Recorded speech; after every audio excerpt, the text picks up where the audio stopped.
let me say just a couple things. Your question raises a lot of stuff, like the brother behind you did. A lot of stuff. One, I want to say that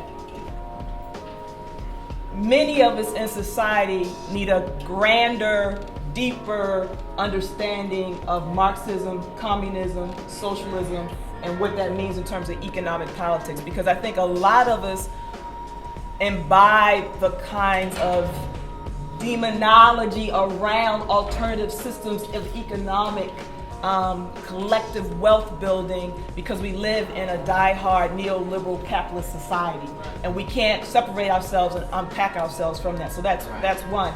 I also want to say that communism and Marxism was on the fringe then, it's on the fringe now. Not everybody accepted it. It was demonized. People, all you got to do is say communism in the teens, in the 20s, in the 30s, Hubert Harrison, these cats were taken out, socialists, communists in the 40s, in the 50s, Paul Robeson, W.E.B. Du Bois, the folks you admire lost their passports and couldn't travel because black revolutionaries were suppressed when they started talking about survival programs for their communities in terms of health clinics and free breakfast programs, some of the stuff that the government now has imbibed in their own programs, but didn't want to talk about the black community actually engaging in that from a socialist, communist, Marxist standpoint.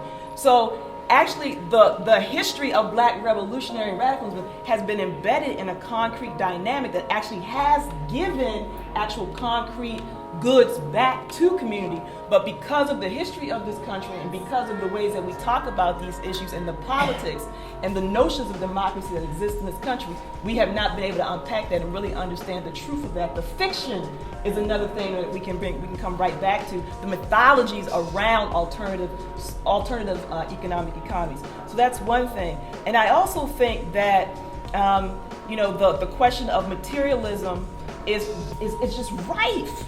I mean, some people can't divorce individualistic, egotistical assumptions of wealth and economic power from materialism. And until we can begin to think about a collective ethos when we talk about what money can be used for those folks who have the least among us and not demonize them, right? And to say they just want to live off the dole, they want to live off the government. After all, we all pay taxes into the government. We should not ever give up on the government giving us our fair share and our communities our fair share as we continue to fight for economic justice and economic self-empowerment in community.